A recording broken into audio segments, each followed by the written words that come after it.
This podcast is sponsored by Insurity. Insurity are a national specialist insurance broker focusing on property insurance within the leasehold and private rental sectors. Their clients are central to all that they do, and they strive to raise awareness of changing insurance needs within the property sector. As partner to the Property Institute, Insurity continue to work closely with the Property Institute and its members in order to drive the property industry forward.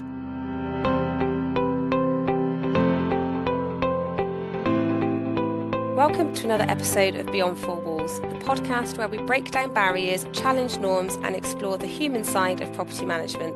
I'm your host, Jodie Fraser, and today we're drawing inspiration from a true trailblazer, Donna Kennedy, Scotland's most capped female rugby player. And Donna's career in rugby is a masterclass in resilience, leadership and adaptability, qualities that are just as crucial in property management as they are on the pitch. And in a sport traditionally dominated by men, she carved out a legacy proving that strength, strategy and determination transcend gender. But what does rugby have to do with managing leasehold properties, handling difficult clients and leading teams? Well, more than you might think. From tackling challenges head-on to building strong teams and staying cool under pressure, there are so many lessons we can take from the world of elite sport and apply them to our own professional journeys. So whether you're a property manager, a business owner, or simply someone looking for inspiration, this episode is for you. So let's dive into this conversation and discover how the lessons from the rugby field can help us to thrive. And welcome, Donna. Thank you so much for being with me today. Thanks for having me on, Jodie. First of all, what first drew you to rugby, and were there any resistance as a woman in this field entering the sport? I mean, how did you navigate all of that? Yeah, well, I have to take you back to 1991 when I first started playing rugby, but it wasn't at school. There wasn't girls' rugby on offer at school, so No. unfortunately, I didn't have that opportunity then. But I was always very sporty. I was always, you could find me in the PE block. That was my favourite place to be. Hmm. I was doing athletics, hockey, every other game apart from football and rugby, which was always for the boys. So I never had that opportunity until I was 19. And where I'm from is a small village called Carnwath out there in the sort of South Lanarkshire borders area. And I went to a bigger high school, and we were very sort of renowned with the young farmers area and stuff like Hmm. that. So I was doing a lot of the activities with the young farmers.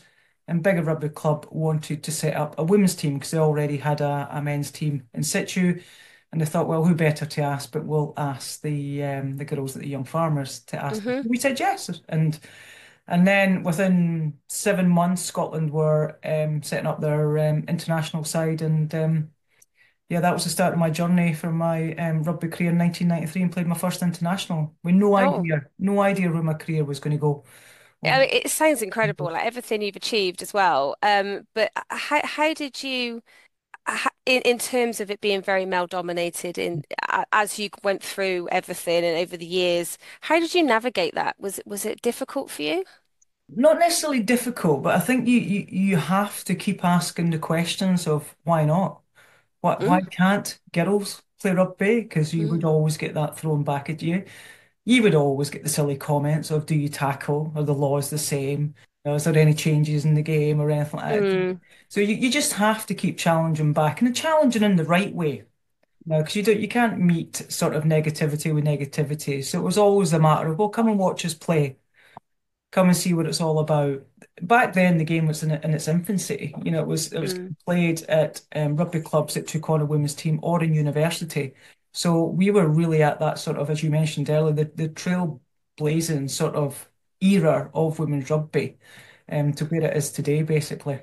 Always challenge. Oh, absolutely, absolutely, and we do find that as well in the industry that I'm in, that not so much are the laws the same, obviously, but it is very male dominated in terms of what we do, and there are a lot of barriers still to break down, unfortunately.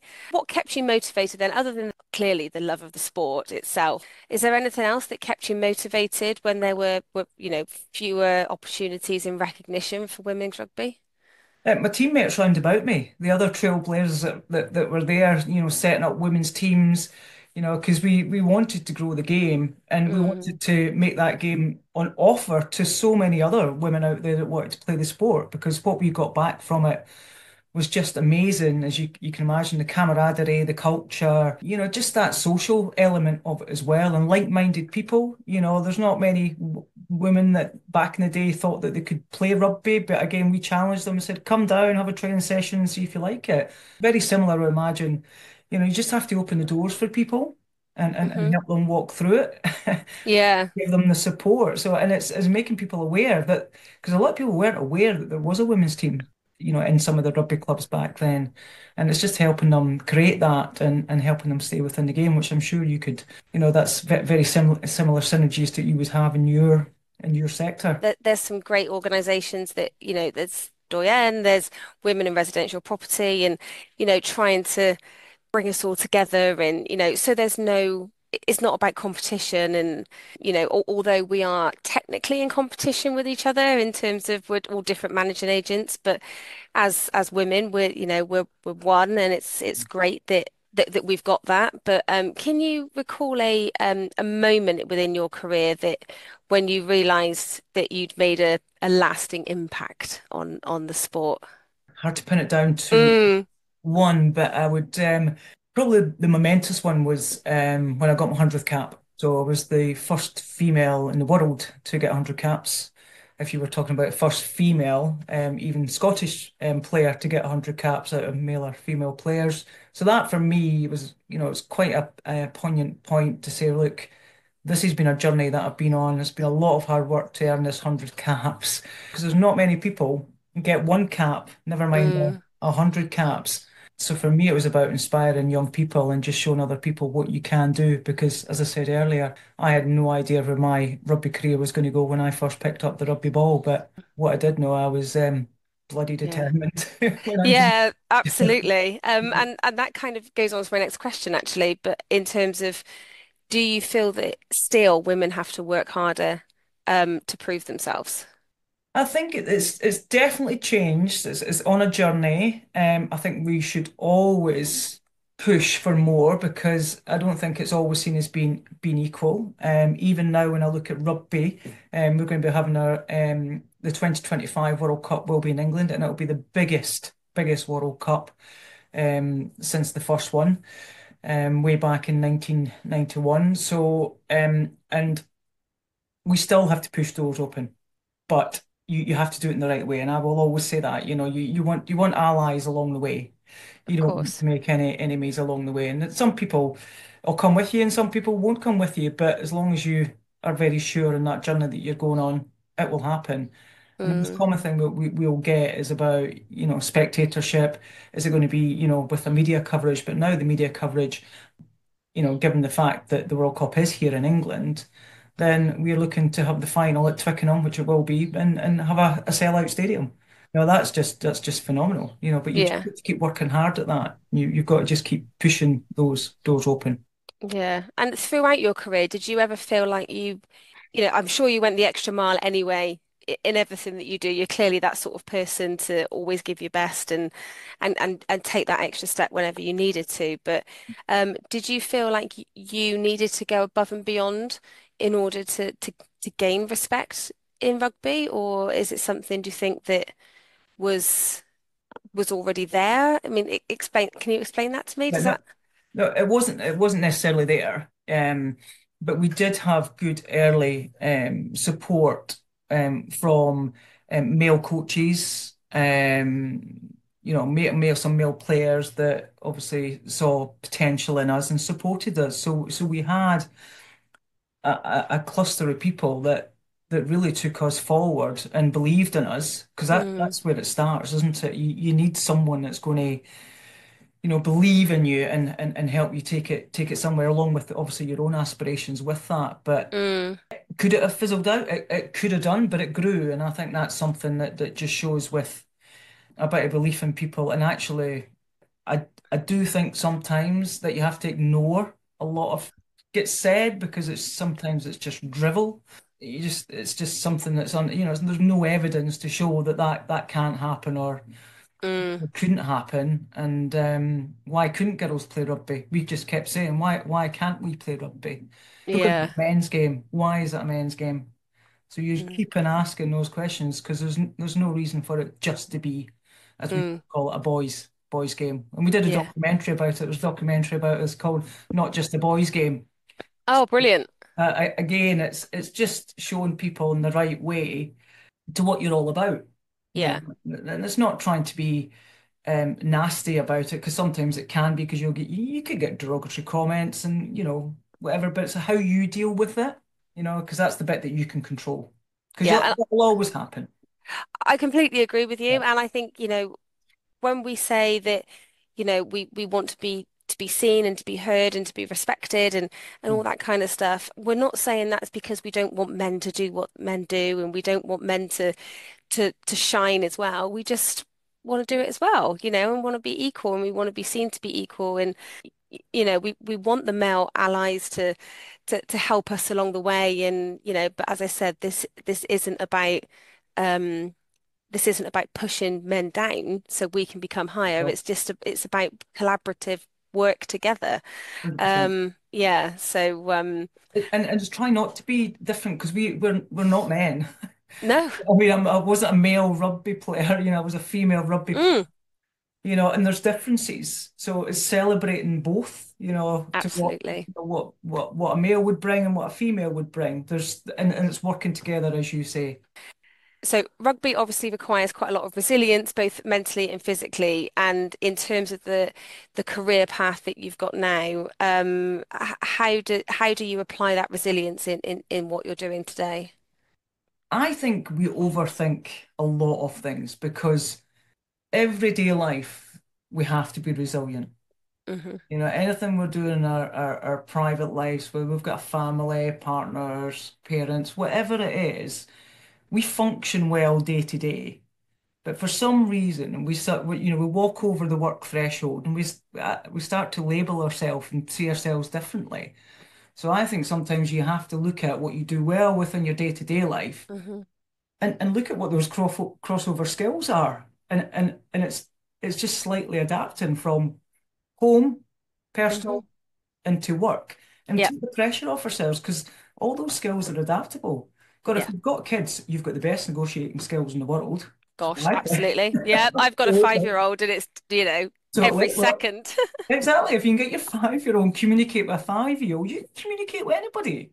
And sometimes we forget that. I generally do, and we put all this pressure on ourselves. So for me, it's about staying authentic to who you are, as a person, and not trying to, put on a facade sometimes when we do go into the workplace because you are who you are and you've got the skill set you've got. And you apply yourself the way that you apply yourself. Mm, So when I played rugby, everybody knew what they were getting. They were getting a hard, aggressive, take no prisoners person when I'm on the pitch, and hmm. that's the way I played. It's the way I trained. So there was nothing different about what I was like when when I come off.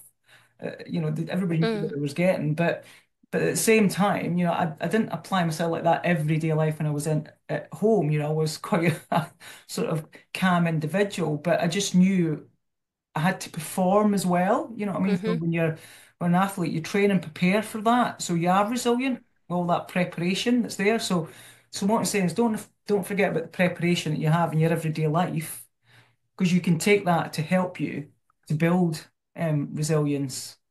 And it depends how you see resilience as well. Because it builds as your career goes on. Because when I was playing, the laws changed a lot, which meant you had to change the way you played. Coaches would change, so you had to stay relevant with the game.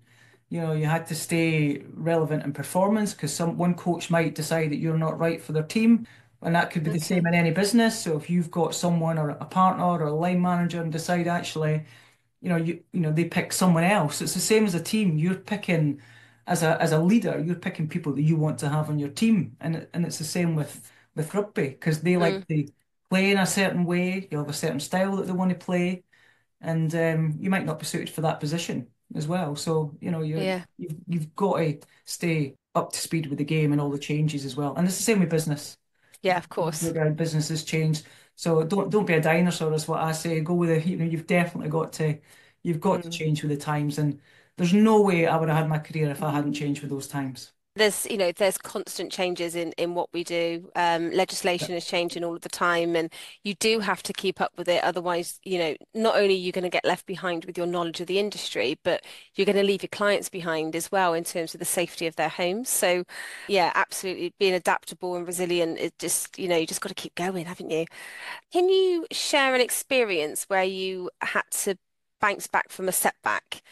It could be anything. It could be an injury or a loss of in the game or anything like that. Just something that stands out for you. Yeah, definitely an injury. It was post one of the Six Nations. I injured my back.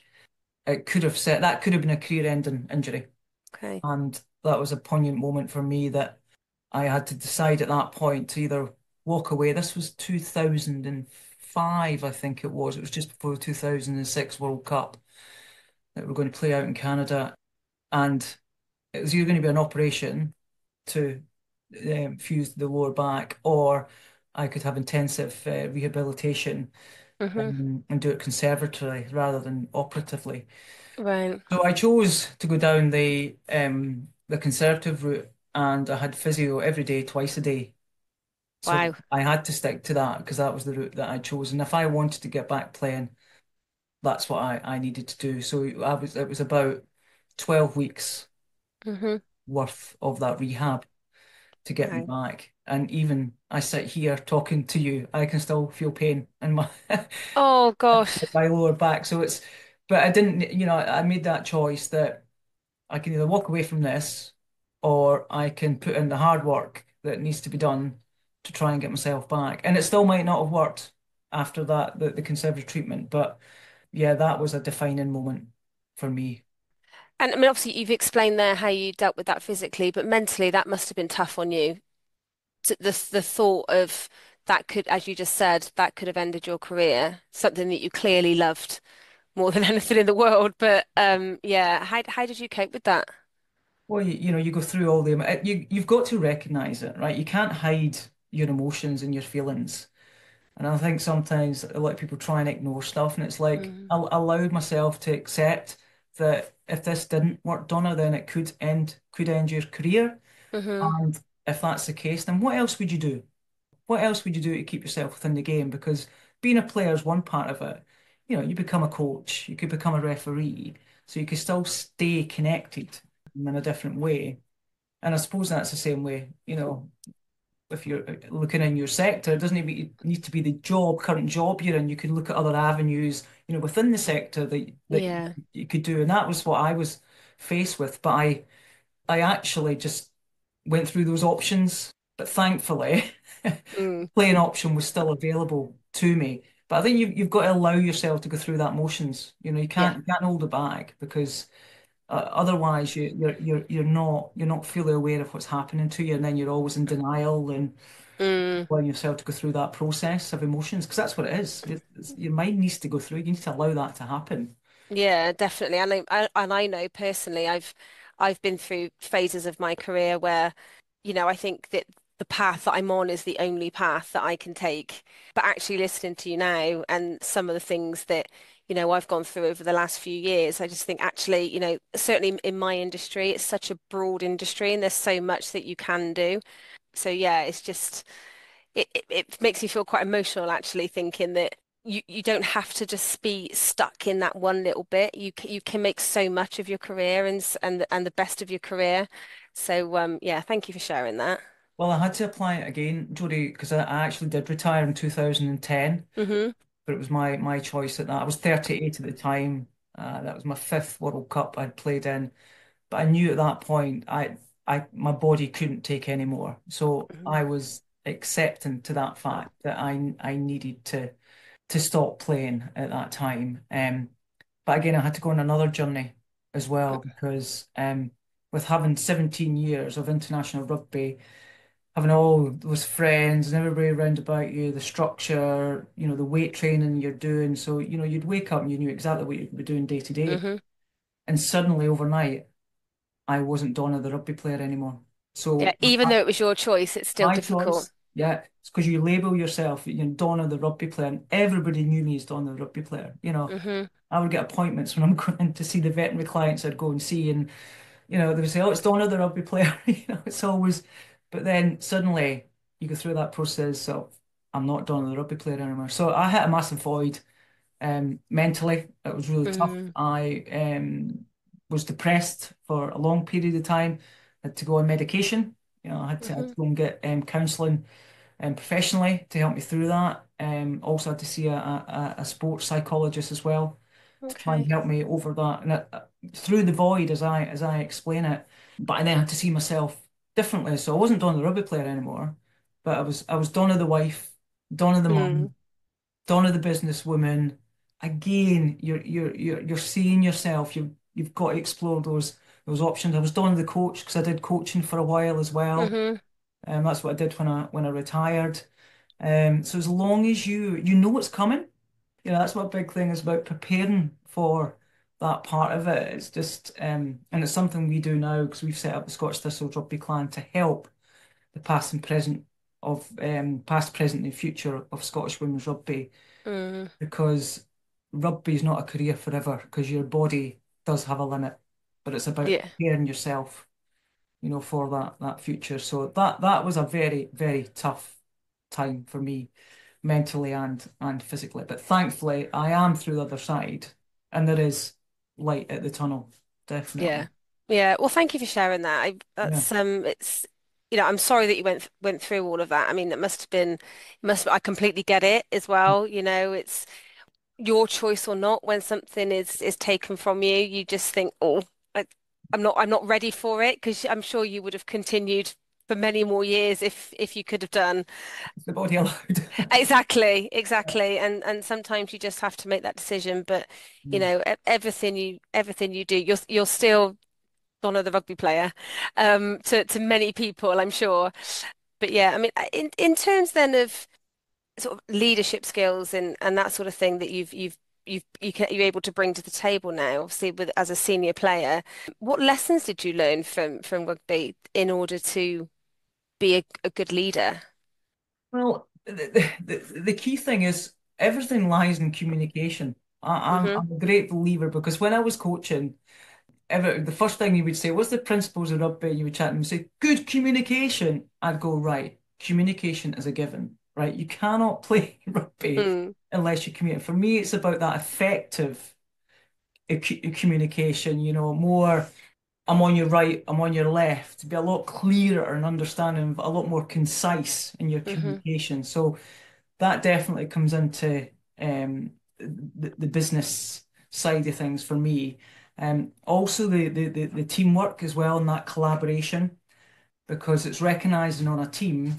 And I'm going to use a rugby analogy now, so apologise if there's anyone out there into rugby, but there's certain positions in the pitch. There's 15 players that takes the pitch, and there's all different positions there. So it's making sure you've got the right people in the right positions with the right game plan.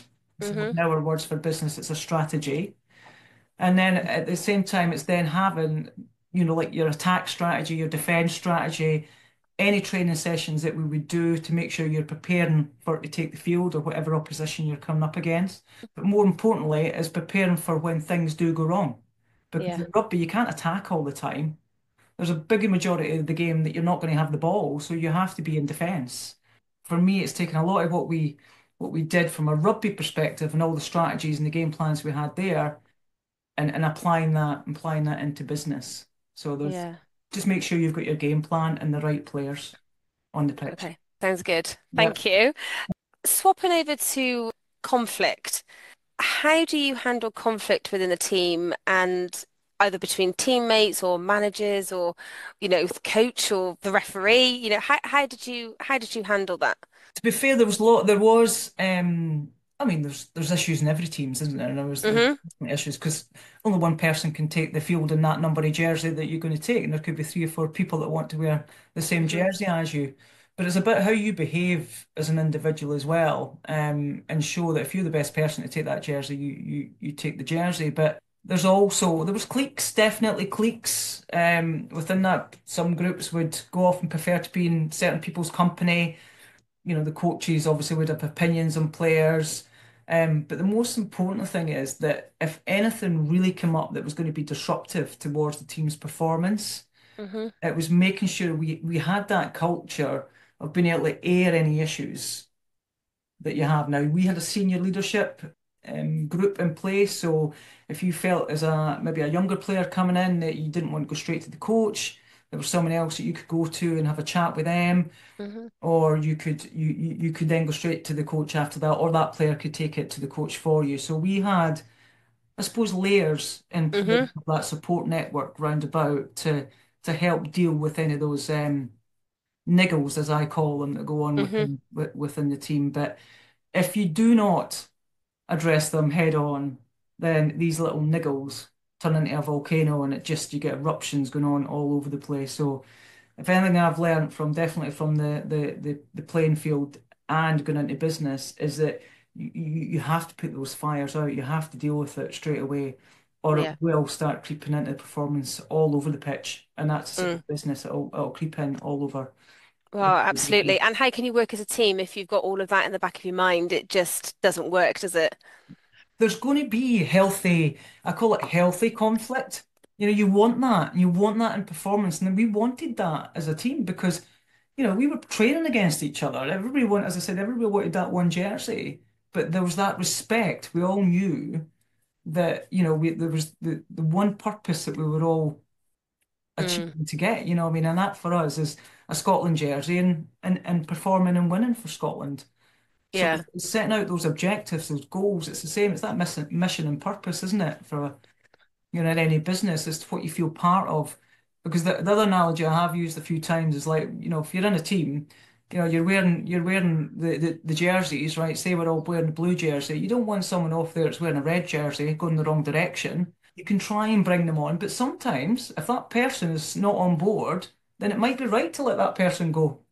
And then they just won't get selected. Sometimes sometimes you just got to make those decisions as well that that person might not be right I for. think you hit the nail on the head then a minute ago when you said the word respect, Yeah. because we might all as we're climbing the career ladder and stuff like that, we might all have our sights set on that one position or that sort of thing as you suggest, but it is about that respect of each other and the respect of that position as well. That some people might just not be ready for it, or it might just not be the right time. And doesn't say you can't get there, but have the respect of the journey as well of achieving that goal. And I also think honesty, the Mm, radical candor bit for me is massive because you can do an injustice to someone by not telling them hmm. there's an issue, and that can be more harmful than actually, putting your brave pants on. If someone who doesn't like having those conversations, they have that what's classed as a difficult conversation. But the only thing about a difficult conversation is not bloody having it. That's what Yeah. makes it difficult. It gets worse and worse. So it's facing it head on and just being if you can show you care for someone, when you've got respect for someone, then when you speak to someone about a certain situation or an issue, they will take it from you because you've Yeah. already built that relationship up. Couldn't So agree with you more. yeah. Yeah, that's brilliant advice. Thank you so much. So, talking about mentors or role models during your career, Mhm. one, how important is mentorship to you in developing your own skills? But was there a particular role model that you had or a mentor that helped you through? Not from rugby. Not when I Okay. first started playing. It was other sports that I looked to. So athletics, Hmm. Kelly Holmes at the time, Of course. Martina Legend. Navratilova. So that was. Yeah, I'm talking my age now, so I'm giving away my age here, going back. Oh no, don't be silly. Yeah, so those were my sporting role models, and within the first sort of 2 3 years of my rugby career, Mark Francis, who was where one of our coaches, was just an outstanding role model because of the way that he handled the team, how he handled himself. He was also, and he still is. He's a coach and a mentor within business. Hmm. And I always looked up to Mark as well. So But later on in my career, I think you've got to make sure you've got the right mentor and right coach because you have phases in your career. Hmm. Phases, I'm now talking about rugby, I believe it's the same. Of course, no, it's fine. So you will go through phases in your career. So it's making sure that you have the right coach at the right time for where you are within your career. So if you're just Mm, starting out as grassroots, you might need a certain type of coach. But as you go through the levels or the age grades, as we call it in rugby, I suppose promotion and business, is that your coach may have to change because the skill sets change. And then you may yeah. need to seek a different mentor as well. So it's making sure Mm, you've got the appropriate person that you can connect with. So now I've got John Crabtree. I should say it's Sir John Crabtree, oh. who lives in the same village as myself, Hmm. who headed up the Commonwealth Games up in Birmingham, and he's now my mentor in Amazing. business, which is fantastic. And you've got to seek it out. It doesn't always come to you, so you've always got to seek out and know who's round about you. Because I'm now at that stage. I'm the mentor. I'm the coach, and I want to give back. I want to help, help Mm, people along their career journey. So, yeah, very much that ladder down approach from me, definitely. But yeah. you have to seek it out as well. But Yeah, what you absolutely. start with is not necessarily what you'll finish with from Mm. a coach or a mentor point of view. And it's who you gel with as well, isn't it?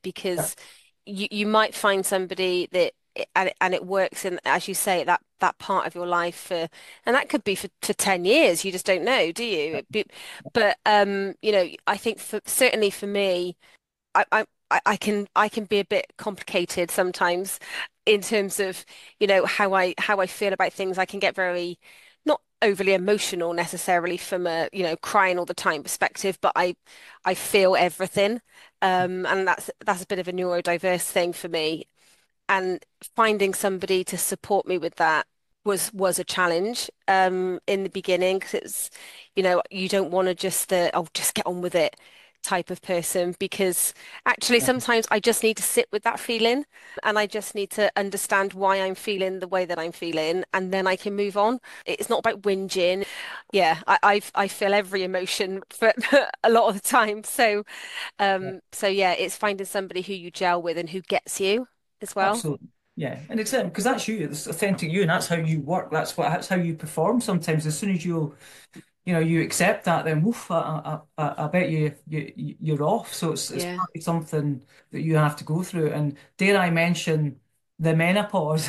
That was another thing that got chucked in at the at the times because I'm now 53, and oh my word, was I not prepared for that? Mm, So I don't know if that's a whole other podcast, Jodie, but it certainly affected me mentally, my confidence, yeah, physically as well. mm, I would say to anybody out there who are of that age, of the perimenopause age, please educate yourself because I didn't know what was coming round the corner, but I've educated myself, which has been a self-help for me, and I've reached out to certain other people, and it's real. It's a real thing. It does affect you, and there's some real hard, horrible stats about women not putting themselves forward for promotion because of mm, lack of confidence. And it is yeah. really because they're in that either, the three stages of men. There's one straight away. I didn't even know there was three stages.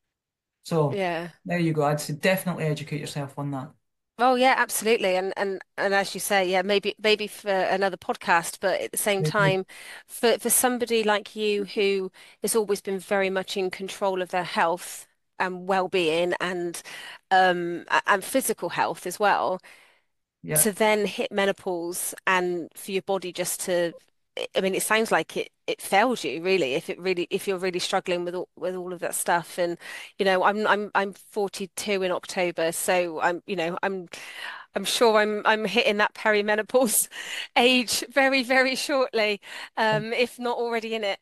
We definitely need to understand our bodies and look after ourselves, and that needs to be reciprocated towards us in terms of, as you say, we're not going for promotion or we're not doing X, Y, and Z because totally. we're scared to because we don't know how we're going to be perceived in the workplace. I worry about how I'm perceived sometimes because of I've got emotional dysregulation disorder. So, I mean, I don't feel ashamed of that. I don't feel ashamed that I've got it. It just means that I feel every emotion. But I think it also it makes me care more. It gives me the empathy and the compassion and yes, I might get cross about things that the person next to me might not get cross about, but it also makes me a really, really caring individual, which I think I need to do my job and to do Yeah, it well. yeah, because that's you. That's who you are. Yeah. Yeah. And Yeah, I'm learning to be proud of that person as well, because I wasn't always. I hid behind a lot of, oh, I can't do that and I can't do this but I'm actually, and it's but since doing this podcast actually, I've become more confident in myself and in public speaking and yeah. that sort of thing. But thank you for sharing your journey with that. I mean, are you feeling okay now? Sort Mm, of. There's the brain fog, and the biggest thing for me, which a lot of people might not recognize that some of the symptoms is joint pain. And of course, and obviously the brain fog is a known one. So I actually put it down to too many knocks to the head and too many games of rugby. That's why I was getting the yeah. pain. Not true. Right. Not true. Right. Because of the estrogen levels drop, and estrogen has a natural anti-inflammatory.